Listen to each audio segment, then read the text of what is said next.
Bonjour Michel. Julia, bonjour. Harold, Bienvenue sur le bonjour. plateau d'Affaires Michel. conclues. Bah oui, Vous avez gagné à Paris, vous? oui, tout à fait. Avec qui? Avec mon épouse. Racontez-nous. Bon, bah, vous savez, on est fidèle en étant retraité de Vous êtes l'émission. fidèle à quoi? Ah. De l'émission. Ah, de l'émission.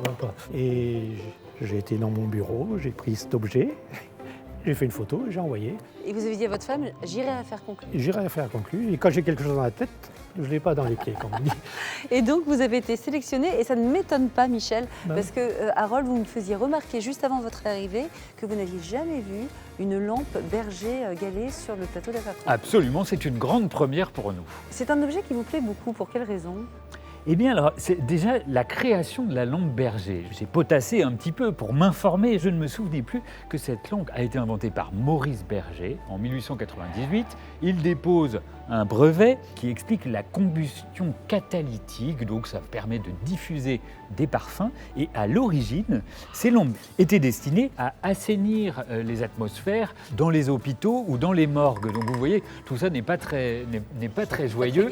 En 1898. Ça veut dire que c'était efficace. Alors c'est très efficace et c'est encore très efficace. Mais les balbutiements de la lampe berger ne sont pas très glamour.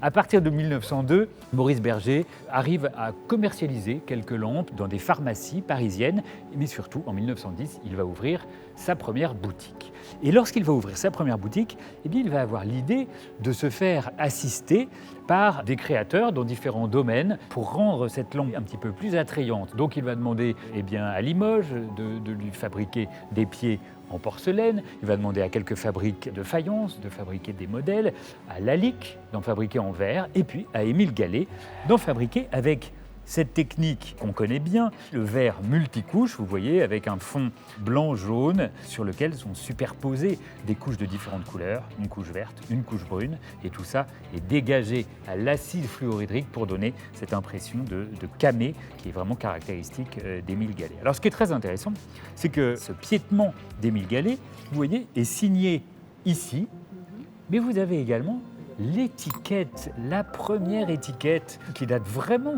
de la commercialisation de cette lampe au tout début des années 1900, en très bel état avec ce petit numéro à l'encre. Donc ça a été très bien conservé. Alors quel est le principe de la lampe berger? C'est pas très compliqué. Vous avez donc un réceptacle. À l'intérieur de ce réceptacle, eh bien, vous allez déposer donc du parfum, des essences, et puis vous avez cette mèche qui va s'imprégner donc du liquide. Vous l'allumez ici, et puis donc vous déposez le petit capuchon qui est le diffuseur là, et lorsque vous voulez l'éteindre, eh bien vous avez l'éteignoir. Donc tout ça est vraiment très simple et fonctionne encore aujourd'hui, puisqu'on continue à commercialiser aujourd'hui. À combien estimez-vous cet objet, Harold? Alors, les productions de galets sont assez recherchées par les amateurs, et puis il y a des collectionneurs de lampes berger. Donc ça fait deux publics différents pour acheter. Voilà, deux façons de vendre la lampe. Et donc, aujourd'hui, on peut l'estimer autour de 1 000 €. Oh.